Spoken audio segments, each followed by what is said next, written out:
ketika Nabi ingin dibunuh oleh orang-orang kafir Quraisy. Assalamualaikum warahmatullahi wabarakatuh. Semoga kita semua sehat, sejahtera, dan jangan lupa bahagia.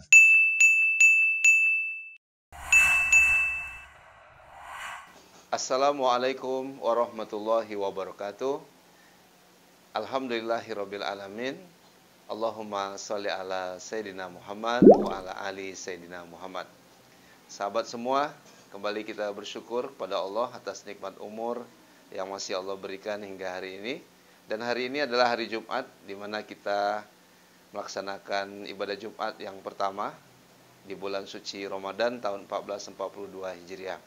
Kita berdoa semoga Jumat ini bukan pula Jumat yang terakhir kita lalui. Semoga masih ada kesempatan untuk terus mempelajari kehidupan Rasulullah dan kehidupan para sahabat di madrasah kenabian. Dan mudah-mudahan kita bisa menteladani Rasulullah dan para sahabat yang mulia. Tidak lupa salawat kita buat Nabi tercinta, Nabi besar Muhammad sallallahu alaihi wasallam, dengan mengucapkan Allahumma sholli ala Sayyidina Muhammad wa ala ali Sayyidina Muhammad. Sahabat semua, saya izin Allah akan coba membedah buku ya para sahabat Nabi di bulan suci Ramadan ini. Mudah-mudahan atas izin Allah diberikan kemudahan untuk kemudian menyampaikan materi yang ada di buku dengan judul para sahabat Nabi ini. Kisah perjuangan mereka, kemudian pengorbanan mereka dan keteladanan mereka. Nah, untuk pertemuan yang perdana ini saya akan menyampaikan tentang kisah Abu Bakar Siddiq radhiyallahu anhu yang merupakan ya khalifah pertama kaum muslimin setelah meninggalnya Nabi Muhammad sallallahu alaihi wasallam. Abu Bakar dengan nama Abdullah, di mana di lingkungan orang-orang Quraisy sudah dari masa remajanya dia adalah remaja atau anak muda yang jujur, yang santun, yang dermawan. Nah, beliau banyak sekali jasanya ya dalam kehidupan Rasulullah Shallallahu Alaihi Wasallam dan untuk perjuangan Islam. Ya. Dan Rasulullah pernah bersabda, ya, di buku ini disebutkan ya dari hadis Al-Bukhari, ya, Inna min amanin nas alla yafi suhbati wa malihi Abu Bakar. Apa terjemahan daripada hadis ini? Di antara orang-orang yang paling berjasa kepadaku ya pada persahabatan dan hartanya adalah Abu Bakar. Masya Allah. Inilah ungkapan Rasulullah Sallallahu Alaihi Wasallam dan ini memang menjadi kenyataan. Ketika Nabi ingin dibunuh oleh orang-orang kafir Quraisy, kita ingat bagaimana perjalanan hijrah Rasulullah Sallallahu Alaihi Wasallam. Siapa orang yang menemaninya? Ya, yakni Abu Bakar Siddiq radhiyallahu an. Jadi Abu Bakar ini saat mukim bersama Nabi, saat syafar juga pergi bersama Rasulullah Sallallahu Alaihi Wasallam. Sampai di sebuah gua di mana Rasulullah kelelahan tertidur ya dalam pangkuan Abu Bakar Siddiq radhiyallahu an. Kemudian ya Abu Bakar Siddiq disengat oleh binatang yang berbisa. Dia tahan rasa sakit itu, terus dia tahan, kemudian menyebabkan air matanya menetes ya. Bukan karena Abu Bakar cengeng.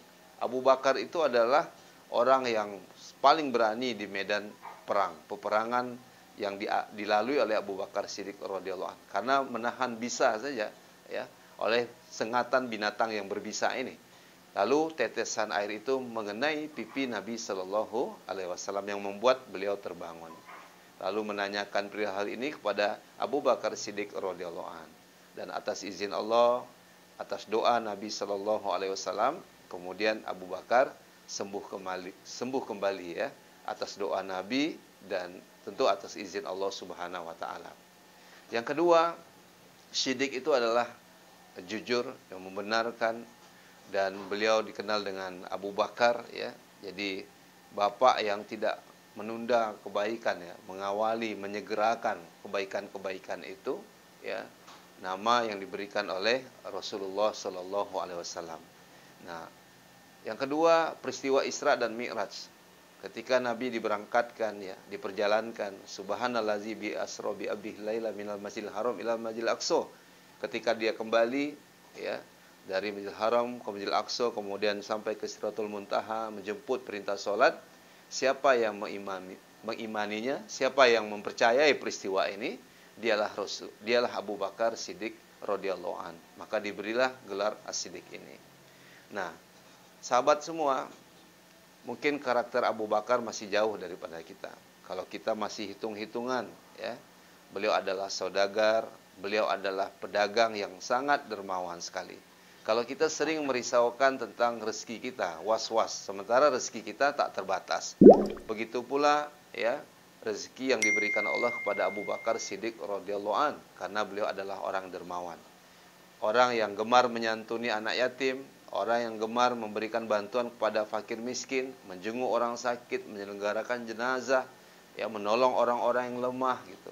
Menjadi pemimpin yang adil. Walaupun ya menurut ya buku ini, menurut beberapa pendapat ulama, referensi yang saya baca, Abu Bakar yang sering ya pakainya melorot ke bawah karena kurusnya, tapi mentalnya, keberaniannya jauh lebih besar daripada fisiknya. Karena iman yang ada pada diri Abu Bakar Siddiq radhiyallahu an. Ya. Terbukti ketika ada orang yang enggan membayar zakat, dan kita tahu Ramadan ini adalah bulan zakat, bulan sedekah. Tidak ada bulan-bulan yang lain lebih banyak sedekah Rasulullah dibandingkan dengan bulan suci Ramadan ini.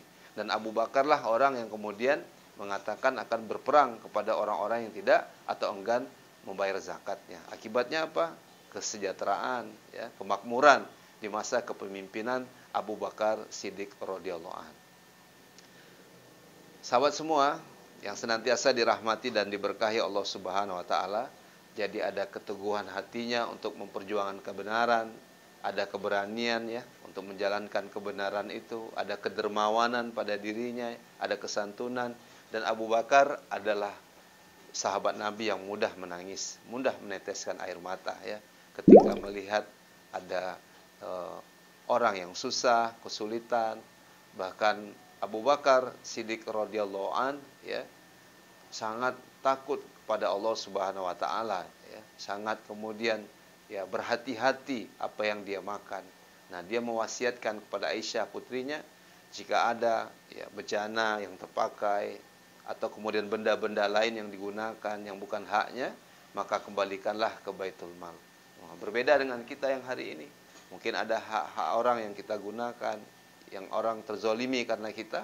Nah, mudah-mudahan suatu saat kita bisa mengembalikannya atas izin Allah Subhanahu wa taala.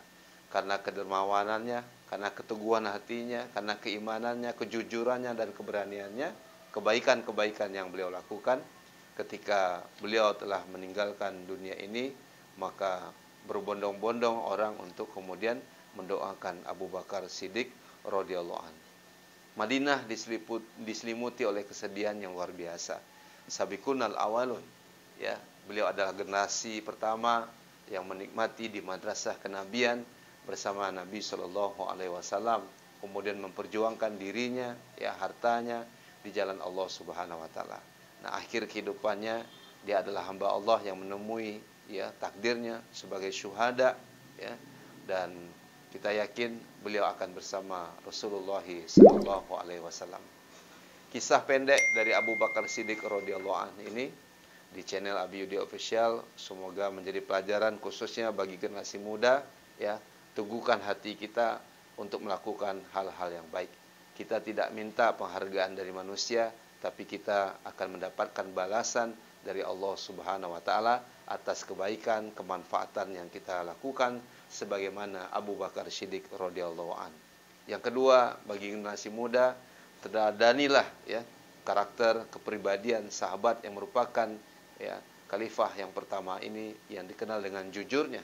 Jadilah generasi yang jujur, jadilah generasi yang pemberani, jadilah generasi yang murah hati sebagaimana Abu Bakar Siddiq radhiyallahu an. Yang ketiga, ya kita tahu beliau adalah saudagar yang sukses, ya, beliau adalah keteladanan bagi orang yang ingin berbisnis, ya, maka tirulah, contohlah Abu Bakar Siddiq radhiyallahu an yang bukan hanya memperkaya dirinya saja, tapi kemudian ya, berjuang ya untuk tegaknya ajaran Islam yang mulia ini, dia mengorbankan hartanya bahkan jiwanya di jalan Allah Subhanahu wa taala.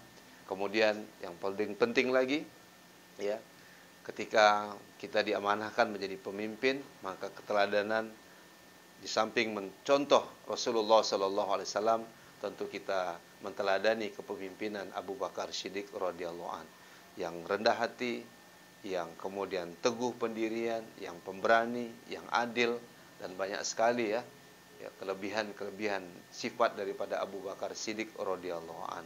Semoga Abu Bakar Siddiq radhiyallahu anhu tetap menjadi keteladanan kita di samping Rasulullah sallallahu alaihi wasallam. Insyaallah kita akan lanjutkan kembali untuk kisah-kisah sahabat yang lainnya. Yang paling penting adalah di bulan suci Ramadan ini kita pelajari kisah-kisah pengorbanan, perjuangan, dan karakter para sahabat yang mulia ini. Lalu kita berharap semoga Allah juga menganugerahkan kepada kita sebagaimana Allah menganugerahkan kepada Abu Bakar Siddiq radhiyallahu an yang beramal soleh, ya, yang terus melaksanakan ketaatan kepada Allah. Kemudian yang terakhir, memiliki karakter yang luar biasa, dermawan, ya, orangnya baik, rendah hati, ya, dan kemudian berani, dan kemudian peduli terhadap sesama. Semoga Allah Subhanahu wa taala menjadikan kita orang-orang yang mampu menteladani kisah hidup pengorbanan perjuangan para sahabat yang mulia. Sampai bertemu kembali di AbiUD Official. Semoga ini bisa mengedukasi khususnya generasi muda yang harusnya belajarlah dari keteladanan Rasulullah dan para sahabat yang mereka belajar di madrasah kenabian tersebut. Subhanakallahumma wa bihamdika asyhadu an la ilaha illa anta astaghfiruka wa atubu ilaik. Terima kasih. Assalamualaikum warahmatullahi wabarakatuh.